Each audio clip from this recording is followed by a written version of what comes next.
কেমন হবে যদি 3 বছরের জন্য বিদ্যুৎ চলে যায়? পৃথিবীটা কেমন হবে? না থাকবে কোনো মোবাইল, কম্পিউটার কিংবা কোনো অফিস আদালত। আজকের গল্পে আমরা এমনই কিছু দেখতে চলেছি।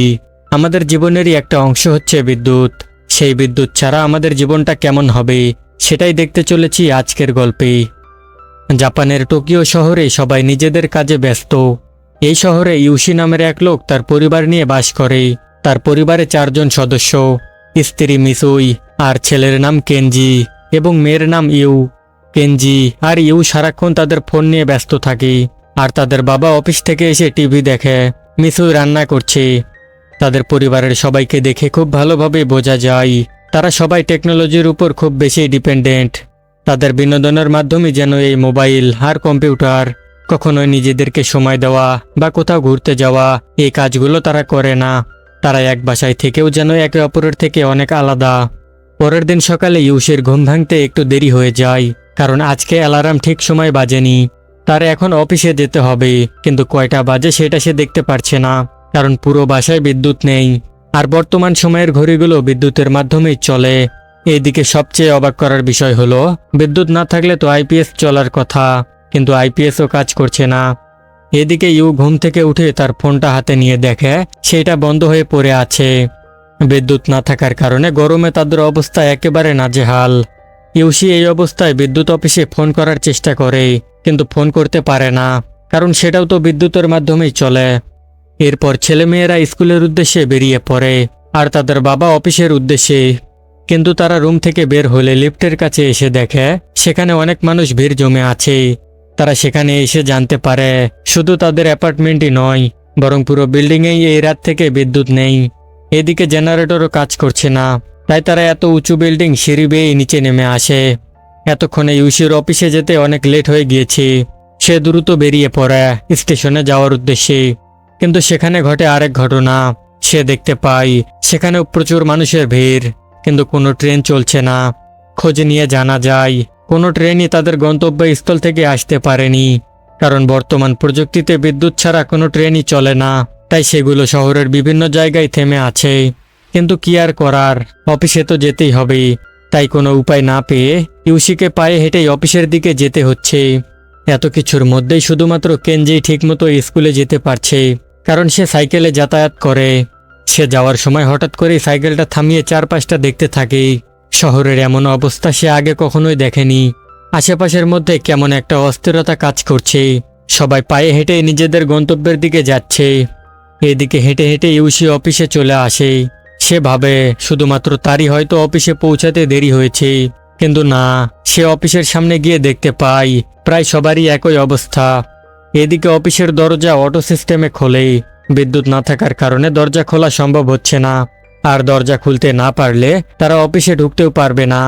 এই জন্য বাধ্য হয়ে তারা দরজাটাকে ভেঙে ফেলে। এরপর অফিসের ভেতরে প্রবেশ করে। তবে অফিসে ঢুকেও তেমন কোনো লাভ হয় না। বিদ্যুৎ না থাকার কারণে অফিসের সব কম্পিউটারগুলো বন্ধ হয়ে পড়ে আছে, আর অফিসের কাজগুলো তো কম্পিউটারেই করা হয়। এদিকে আবার আইপিএসও কাজ করছে না। অন্যদিকে মিসুই গরমের ভেতরে বাসায় গিয়ে কাজ করতে করতে ক্লান্ত হয়ে পড়েছে। এরপর সে ময়লা ফেলার জন্য বাইরে বের হয়ে আসলে তার প্রতিবেশীদের সাথে দেখা হয়। তাদের সাথে কথা বলেও কোনোভাবেই জানা যায় না যে আসলে কেন রাত থেকে বিদ্যুৎ নেই। তবে তারা সবাই আজকের রাত নিয়ে খুব চিন্তিত ছিল, তাই তারা সবাই মিলে মোমবাতি কেনার জন্য যায়। অন্তত রাতের জন্য আলোর ব্যবস্থা করতে হবে। মিসুই কিছু মোমবাতি কিনে নিতে চায়। দোকানে যেয়ে সে জানতে পারে চার্জার লাইট বা ব্যাটারিগুলো আগেই বিক্রি হয়ে গিয়েছে। শুধুমাত্র অল্প কিছু মোমবাতি অবশিষ্ট রয়েছে, তাই মিসুই সেই মোমবাতিগুলো কিনে নেয়। এদিকে ইউশির অফিসের অবস্থাও ভালো না। তারা কেউ কাজ করতে পারছে না, তাই সবাই সেখানে উদাস মনে বসে আছে। বিদ্যুৎ অফিস থেকেও এখনো কিছুই জানা যায়নি। সবার মনে একটাই প্রশ্ন, আইপিএস, জেনারেটর এইসব কেন কাজ করছে না। তবে সবাই খুবই আশা নিয়ে আছে যে রাতের মধ্যে সবকিছু স্বাভাবিক হয়ে যাবে। অফিসের সব কাজ যেহেতু কম্পিউটারেই করা হয়, তাই অফিসের বস আজকের দিনের জন্য অফিস ছুটি দিয়ে দেয়। এদিকে অফিস থেকে বের হয়ে ইউশি দেখতে পায় রাস্তায় কোনো যানবাহন নেই। এইভাবে আর কত দূরই বা হাঁটা যায়।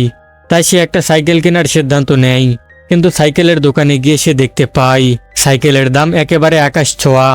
এখন একটা সাইকেলের যে দাম, সে দামে আগে 3টা সাইকেল কেনা যেত, কিন্তু এখন যে পরিস্থিতি, তাকে বাধ্য হয়ে বেশি দাম দিয়ে একটা সাইকেল কিনতে হয়। দেখতে দেখতে রাত নেমে আসে, কিন্তু তখনও বিদ্যুৎ আসেনি।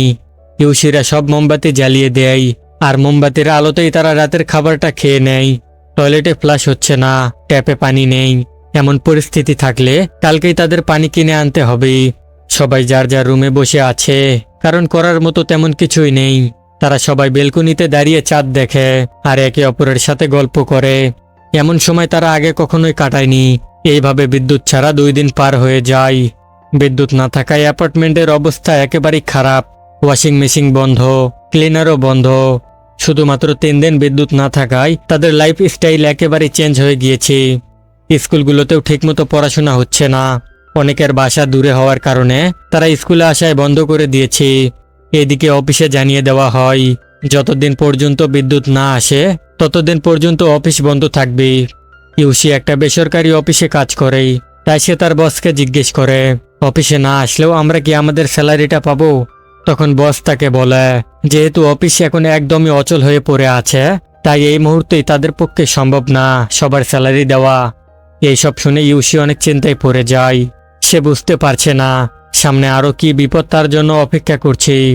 এই সময় অফিস থেকে বের হওয়ার সময় ইউসি দেখে তার বস তার পরিবার নিয়ে কোথাও একটা যাচ্ছে। সে তখন তার বসকে জিজ্ঞেস করে, তারা কোথায় যাচ্ছে? তখন তার বস বলে, শহরের অবস্থা খুব বেশি ভালো না, বিদ্যুৎ কবে আসবে তার কোনো ঠিকানা নেই, তাই তার পুরো পরিবার নিয়ে গ্রামের বাড়িতে চলে যাচ্ছে। ইউসি ভাবে তাদেরও এমনটাই করা উচিত। গ্রামে গেলে হয়তো তাদের কষ্টটা একটু কম হবে। অন্যদিকে ইউসির স্ত্রী পানি আনার জন্য দূরে একটা ওয়াটার ট্যাঙ্কের কাছে যায়, কিন্তু সেখানে অনেক ভিড় থাকায় ঘন্টার পর ঘন্টা লাইনে দাঁড়িয়ে থেকেও কোনো লাভ হয় না। ট্যাঙ্কের পানিও প্রায় শেষের দিকে। বিদ্যুৎ না থাকায় ক্রেডিট কার্ডগুলোও ঠিকমতো কাজ করছে না। তাই ইউসি ব্যাংক থেকে টাকা তোলার জন্য দ্রুত চলে আসে, কিন্তু ব্যাংকে এসে দেখতে পায় সেখানেও প্রচুর মানুষের ভিড়। লাইনে দাঁড়াতে গিয়ে সে মানুষের ধাক্কায় একেবারে আহত হয়ে যায়। এইভাবে 7টা দিন কেটে যায়। এখনো বিদ্যুৎ আসার কোনো নামগন্ধ নেই। শহর একদম অচল হয়ে পড়ে আছে, দোকানপাট সবকিছুই বন্ধ হয়ে আছে। সবাই বিদ্যুৎ অফিসে গিয়ে খোঁজ নিয়ে জানতে পারে একটা ভয়ঙ্কর টেকনিক্যাল সমস্যার কারণে এইসব হচ্ছে। কোনোভাবে বিদ্যুৎ উৎপাদন করা যাচ্ছে না, কিন্তু গবেষক দল বিষয়টা নিয়ে কাজ চালিয়ে যাচ্ছে। আশা করা যায় কিছুদিনের মধ্যেই হয়তো সবকিছুই ঠিক হয়ে যাবে। কিন্তু এইভাবে শহরে আর কতদিনে পড়ে থাকা যায়? তাই তারা সবাই মিলে সিদ্ধান্ত নেয় যে তারা গ্রামের বাড়িতে চলে যাবে। গ্রামের বাড়িতে শুধুমাত্র ইউসির বাবাই থাকে। তারা প্রায় 7 বছর পর গ্রামের বাড়িতে যাবে। খুব ভোরে তারা গ্রামের বাড়ির উদ্দেশ্যে রওনা হয়। তারা সবাই সাইকেলে করে যাত্রা শুরু করে। এদিকে তাদের পানি কেনার প্রয়োজন ছিল, কিন্তু রাস্তায় তারা দেখতে পায় সবকিছুর দাম অনেক বেশি। সবাই সময়ের সুযোগ নিয়ে সবকিছু বেশি দামে বিক্রি করছে। 1 বোতল পানির দাম এখন 300 টাকার মতো। এরপর তারা একটা দোকানে আসে, সেখান থেকে তারা কিছু পানির বোতল আর খাবার কেনে। আর সেইগুলো খাওয়ার পর তারা সেখানে বসে কিছুক্ষণ বিশ্রাম নেয়। সবাই মিলে আলোচনা করে যে তারা আসলে কি করবে। তারা কি শহরেই থেকে যাবে নাকি গ্রামে চলে যাবে। কিন্তু শহরের জীবন তাদের জন্য ভয়ঙ্কর হয়ে উঠেছে। খাবারের দাম আকাশ ছোঁয়া, আর তাদের কাছে যা যা আছে সেটাই একসময় শেষ হয়ে যাবে। তখন তারা কি করবে? পরে সবকিছু চিন্তা করে তারা সিদ্ধান্ত নেয় তারা গ্রামেই চলে যাবে। কিন্তু এতে তাদের বেশ কয়েকদিন লেগে যাবে। তবুও তারা সাইকেলে করে গ্রামে যাওয়ার সিদ্ধান্ত নেয়। পরের দিন সকালবেলা ইউ আর কেনজি একটা দোকানে গিয়ে ম্যাপ নিয়ে নেয়। অন্যদিকে তাদের বাবা মা একটা মুদির দোকানে গিয়ে দামি অ্যালকোহলের পরিবর্তে কিছু চাল ডাল কিনে নেয়। এরপর তারা তাদের যাত্রা শুরু করে। প্রথম দিকে তারা ম্যাপের সাথে তাল মিলিয়ে রাস্তা খুঁজে পাচ্ছিল না। পরে অবশ্য তারা রাস্তা খুঁজে পায়। এরপর তারা একটা জায়গায় এসে কিছুক্ষণ বিশ্রাম নেয়। এখানেই তারা আজকের রাতটা পার করবে। এইদিকে সেই সময় তাদের কাছে পানি দেখে অন্য একটা পরিবার অনেক টাকার বিনিময়ে পানি কিনতে চায়, কিন্তু অনেক টাকার লোভ দেখালেও তারা রাজি হয় না, কারণ এখন টাকার চেয়ে পানির মূল্য অনেক বেশি। এরপর তারা রাতের খাবার শেষ করে ঘুমানোর প্রস্তুতি নেয়। রাতে আবার তাদের কিছু পানির বোতল চুরি হয়ে যায়। কেনজি তার পিছু নিয়েছিল ঠিকই, কিন্তু পরে সে দেখতে পায় যে লোকটা পানি চুরি করেছে সে আসলে তার ছোট্ট বাচ্চাদের জন্যই চুরি করেছে। তাই সে আর তাদের কিছু না বলে সেখান থেকে চলে আসে। পরের দিন কেনজিরা আবার তাদের যাত্রা শুরু করে। এইভাবে দেখতে দেখতে 16টা দিন পার হয়ে যায়। তারা একটা নদীর কাছে এসে বিশ্রাম নিচ্ছে। তাদের কাছে এখনো কিছু খাবার থাকলেও যা পানি ছিল সেগুলো শেষ হয়ে গিয়েছে। এদিকে পানির তৃষ্ণাও লেগেছে। তাই কোনো উপায় না দেখে ইউসি সেই নদীর ময়লা পানি পান করে। এরপর তারা আবারও গ্রামের উদ্দেশ্যে রওনা হয়। যেতে যেতে একটা সময় হঠাৎ করে বৃষ্টি শুরু হয়। বৃষ্টির সাথে সাথে হালকা ঝড় এবং বাতাসও বইছে। তাই তারা রাস্তার পাশে তাদের সাইকেলগুলোকে পার্ক করে এবং একটা ব্রিজের নিচে গিয়ে আশ্রয় নেয়। সেই দিন অনেক বৃষ্টি হয়, ফলে তাদের সাইকেলগুলোর অনেক ক্ষতি হয়। বৃষ্টি শেষ হলে তারা দেখতে পায় তাদের বেশিরভাগ জিনিসই নষ্ট হয়ে গিয়েছে, এমনকি একটা সাইকেল পুরোপুরি অকেজো হয়ে পড়েছে। কাপড় চোপড়ে কাদা লেগে গিয়েছে, আর যে খাবারগুলো ছিল সেগুলোও নষ্ট হয়ে গিয়েছে। এদিকে আবার ইউসি অসুস্থ হয়ে পড়েছে। সেই দিন সেই নদীর ময়লা পানি খাওয়ার কারণেই তার পেটে সমস্যা হয়েছে। এই জন্য ইউ আর তার ভাই কেনজি একটা সুপার শপে যায় কিছু ঔষধ আর মোমবাতি সহ প্রয়োজনীয় জিনিসপত্র কেনার জন্য। কিন্তু সেখানে গিয়ে তারা খাবারের জন্য তেমন কিছুই পায় না। শেষমেশ তারা বিড়ালের খাবার নিতে বাধ্য হয়। অন্তত এইটা দিয়ে তারা তাদের ক্ষুধা মেটাতে পারবে। এইসব কিছু নিয়ে তারা তাদের বাবা মায়ের কাছে ফিরে আসে। সেই বিড়ালের খাবার তারা তো ঠিকমতো খেতেই পারছে না। এদিকে একটা সাইকেল নষ্ট অবস্থায় পড়ে আছে দেখে কেনজি তার মোবাইলের কভার কেটে সাইকেলটা ঠিক করে নেয়। এরপর আবারও যাত্রা শুরু করে। এইভাবে তারা আরও একটা সপ্তাহ পার করে দেয়। আজকে তাদের এই যুদ্ধের 22তম দিন। যাওয়ার সময় তাদের এক পরিবারের সাথে পরিচয় হয়। এই পরিবারের সবাই আবার আয়ুবেদের বেশ ভালো ব্যবহার জানে। পরিবারের একজন তাদেরকে বলে বন জঙ্গলে এমন কিছু গাছ আছে যেগুলো সিদ্ধ করে খাওয়া যায়, সেই সাথে ওই গাছপালার পুষ্টিগুণও রয়েছে। এই পরিবারের থেকে কেনজিরা অনেক কিছু শিখে নেয়। এরপর তারা আবারও গন্তব্যের উদ্দেশ্যে বেরিয়ে পড়ে। এইভাবে আরও অনেকটা দিন কেটে যায়। 43তম দিনে তারা একটা বাজারের কাছাকাছি চলে আসে। সেখানে গিয়ে তারা দেখতে পায় ভালো ভালো খাবারের ব্যবস্থা রয়েছে। নদীর বিভিন্ন ধরনের মাছ সেখানে রান্না করা হচ্ছে। এইটা দেখে কেনজিরা খুবই আনন্দের সাথে লাইনে দাঁড়ায়। কিন্তু সময় খারাপ গেলে সব দিক দিয়ে যায়। তাদের সময় আসতে আসতে সব খাবার শেষ হয়ে যায়। ইউসি দোকানদারকে অনেক অনুরোধ করে তাদের জন্য মাছ রান্না করতে, এমনকি তার পা পর্যন্ত ধরে। কিন্তু আজকের জন্য যত মাছ আনা হয়েছিল সেইগুলো সব শেষ হয়ে গিয়েছে, তাই দোকানদারও তাদের সাহায্য করতে পারে না। এইভাবে চলতে চলতে পার হয়ে যায় 67 দিন। এই মুহূর্তে তাদের একটু ভালো মন্দ খাবারের প্রয়োজন, তাই তারা একটা ক্ষেতের কাছে আসে। তারা ক্ষুধার জ্বালায় এতটাই কাতার হয়ে গিয়েছে যে সেখানে থাকা পোকামাকড় খাওয়ার সিদ্ধান্ত নেয়। ঠিক তখনই হঠাৎ করে ইউসি দেখতে পায় সেখানে একটা শূকর রয়েছে। তারা সবাই মিলে সেটাকে ধরার চেষ্টা করে, কিন্তু অনেক চেষ্টার পর ইউসি সেটাকে মেরে ফেলতে সক্ষম হয়। কিন্তু তারা সেটাকে মারতে পারলেও সেটার মাংস বের করতে পারছিল না। তখন সেখানে একজন বৃদ্ধ লোক আসে, আর তিনি তাদেরকে এইটা কাটতে সাহায্য করে, কিন্তু এর বিনিময়ে তাকে কিছু মাংস দিতে হবে। এই লোকটা এখানকারই একজন কৃষক, পাশেই তার বাসা। তিনি তাদের সাহায্য করেন। ইউসিরা তার বাসায় এসে তার কল দেখতে পেয়ে সেখানে ছুটে চলে যায় পানি খাওয়ার জন্য। প্রায় 2 মাস পর তারা এমন মিষ্টি পানি খাচ্ছে। এরপর তাদেরকে বৃদ্ধ লোকটা খাবার খেতে দেয়। এতদিন পর ভালো ভালো খাবার খেতে পেয়ে তারা খুবই খুশি হয়। ইউ তো খেতে খেতে কেঁদেই ফেলে। তারা অনেক আনন্দ সহকারে খাবারগুলো খায়। এদিকে যেহেতু ফ্রিজ নেই, তাই এই মাংসগুলোর জন্য একটা বিকল্প রাস্তা বের করতে হবে। তারা সেই মাংসগুলোকে লবণ দিয়ে মেখে সংরক্ষণ করে রাখে। তারা একটা সপ্তাহ ওখানেই কাটায়। কিন্তু এবার তাদের যাওয়ার সময় হয়েছে। যাওয়ার সময় ওই বৃদ্ধ লোকটা তাদেরকে বেশ কিছু খাবার দেয়। খাবারগুলো নিয়ে কেনজিরা আবার তাদের যাত্রা শুরু করে। ধীরে ধীরে তারা তাদের গ্রামের কাছাকাছি চলে এসেছে। আরও 3 দিন সাইকেল চালিয়ে যাওয়ার পর তারা একটা বিলের কাছে চলে আসে। কিন্তু এই বিলের উপরে কোনো ব্রিজ না থাকায় তারা সেটা পার করতে পারছে না। কিন্তু এই বিল পার হতে না পারলে তারা তাদের গ্রামে যেতে পারবে না। তারা আসলে যে ম্যাপটা ফলো করে এসেছে সেটা অনেক পুরনো। ওই ম্যাপে এই বিলের কোনো চিহ্নই নেই, কিন্তু তবুও তাদের এই বিলটা পার হতে হবে। তাই তারা সবাই মিলে একটা ভেলা বানানোর চেষ্টা করে।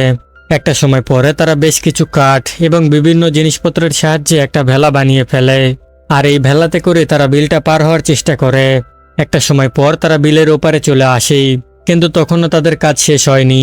বিলের ওপারে তাদের সাইকেলগুলো রয়েছে, সেইগুলো নিয়ে আসতে হবে। ইউসি তার ছেলেকে সাথে নিয়ে আবারও বিলের ওপারে যায়। ঠিক সেই সময় আবারও প্রচণ্ড বৃষ্টি শুরু হয়। ঠিক তখনই একটা দুর্ঘটনা ঘটে। প্রচণ্ড বৃষ্টির কারণে ভেলাটা ভেঙে যায়, আর এই কারণে ইউসি পানিতে ডুবে যায়। যদিও ইউসি সাঁতার কাটতে পারত, কিন্তু তবুও তাকে কোথাও খুঁজে পাওয়া যাচ্ছিল না। এদিকে বৃষ্টি থেমে গেলে তাকে বিভিন্ন জায়গায় খোঁজা হয়, কিন্তু খোঁজাখুঁজি করেও কেনজি শুধুমাত্র তার বাবার পরা চুলটাই খুঁজে পায়। তারা ধরেই নেয় হয়তো তাদের বাবা পানিতে ডুবে মারা গিয়েছে। তারা সবাই অনেক বেশি কষ্ট পায়। এমনটা হবে তারা সেটা কখনোই ভাবেনি। তারা মন খারাপ করে আবারও চলতে শুরু করে। এইভাবেই 94টা দিন পার হয়ে যায়। তারা একটা রেল লাইন ধরে এগোচ্ছিল। এই সময় হঠাৎ করেই তাদের উপর কিছু কুকুর হামলা করে বসে। আসলে তাদের ব্যাগে কিছু খাবার ছিল, আর সেই খাবারের গন্ধে কুকুরগুলো তাদের পিছু নেয়। কুকুরগুলোকে তাড়ানোর চেষ্টা করতে গিয়ে কেনজির মা সেখান থেকে নিচে পড়ে যায়, যার ফলে তার মায়ের পা মচকে যায়। এরপর তার ছেলেমেয়েরা এসে তাকে ধরে সামনের দিকে নিয়ে যেতে শুরু করে। আবারও কুকুরগুলো তাদের উপর আক্রমণ করতেই যাবে। ঠিক তখনই সেখানে একটা ট্রেন চলে আসে। এইটা আসলে কয়লা দিয়ে চলে। অনেক আগে জাপানে এইগুলো চলাচল করত। কেনজিরা সেই ট্রেন দেখে অবাক হয়ে যায়। এরপরে ট্রেনে করে তারা গ্রামের দিকে যায়। ওই ট্রেনে আবার কয়েকজন ডাক্তার ছিল। তারা কেনজির মাকে প্রাথমিক চিকিৎসা দেয়, আর তাদের সবাইকে কিছু খেতেও দেয়। অন্যদিকে দেখা যায় বিলের এক কিনারায় ইউসি পড়ে আছে। আসলে ওই বিলে পানি অনেক কম থাকায় সে এখনো বেঁচে আছে। এরপর সে সেখান থেকে উঠে হাঁটতে শুরু করে, আর একটা ক্ষেতের ধারে এসে বসে পড়ে। সেই ক্ষেতের পাশ দিয়ে আবার সেই কয়লা চালিত ট্রেনটাও যাচ্ছিল। ট্রেনটা দেখতে পেয়ে ইউসি তার কাছে থাকা মশালটা জ্বালিয়ে ধরে, আর এইটা আবার দূর থেকে কেনজির মা দেখতে পায়। এরপর সেই ট্রেনটা থামিয়ে দেওয়া হয়। ইউ এবং কেনজি ট্রেন থেকে নেমে গিয়ে তাদের বাবাকে নিয়ে আসে। পুরো পরিবার আবারও এক হয়। অবশেষে 104 দিন পর কেনজিরা তাদের গ্রামের বাড়িতে পৌঁছায়। ইউসির বাবা তখন নদীর ধারে দাঁড়িয়েছিল। তার দেখা পেয়ে সবাই খুব খুশি হয়। এরপর কেটে যায় 2.5 বছর। তারা সবাই এখন গ্রামে থাকে। এখানকার পরিবেশের সাথে তারা নিজেদেরকে খাপ খাইয়ে নিয়েছে। ইউসির পরিবার এখন অনেক কাজ করতে পারে। পুরুষরা নদীতে মাছ ধরে, চাষাবাদ করে, আর মহিলারা বাড়ির সব কাজ করে। তারা গ্রামে বেশ সুখেই দিন কাটাচ্ছে। একদিন ভোরবেলা হঠাৎ করে ইউসির ঘুম ভেঙে যায়। তার মনে হয় সে মাইকের সাইরেন শুনতে পেয়েছে। বাসার সবাই বাইরে বের হয়ে দেখে আশেপাশের মাইকগুলো বেজে উঠেছে। দূর দূরান্ত থেকে লাইটগুলো ধীরে ধীরে জ্বলে উঠছে। দেখে মনে হচ্ছে বিদ্যুৎ আবার ফিরে এসেছে। হ্যাঁ, অবশেষে প্রায় 3 বছর পর বিদ্যুৎ আবার ফিরে এসেছে। আবার সচল হয়ে ওঠে পুরো টোকিও শহর। ব্যস্ত হয়ে পড়ে শহরের রাস্তা। কিছুদিন পর জানা যায় এই বিদ্যুৎ হারিয়ে যাওয়ার কারণ হলো সূর্যের একটা অংশে অতিরিক্ত সৌরশক্তি উৎপন্ন হওয়ার কারণে সেখানে একটা বিস্ফোরণ ঘটে, আর এর কারণে তৈরি হয় ভয়ঙ্কর রেডিয়েশন। এই রেডিয়েশনের জন্যই আসলে বিদ্যুৎ উৎপন্ন হচ্ছিল না। ইউসির পরিবার আবারও তাদের শহরের জীবনে ফিরে এসেছে, কিন্তু তারা এখন আর প্রযুক্তির উপর নির্ভর করে না। সবকিছুই তারা তাদের প্রয়োজন অনুযায়ী ব্যবহার করে। পরিবারের সবাই এখন আগের চেয়ে অনেক বেশি কাজ করে, আর তারা এখন নিজেদেরকে অনেক বেশি ভালোবাসে, আর একসঙ্গে অনেক বেশি সময়ও কাটায়। আর এরই সাথে এই গল্প এখানেই শেষ হয়।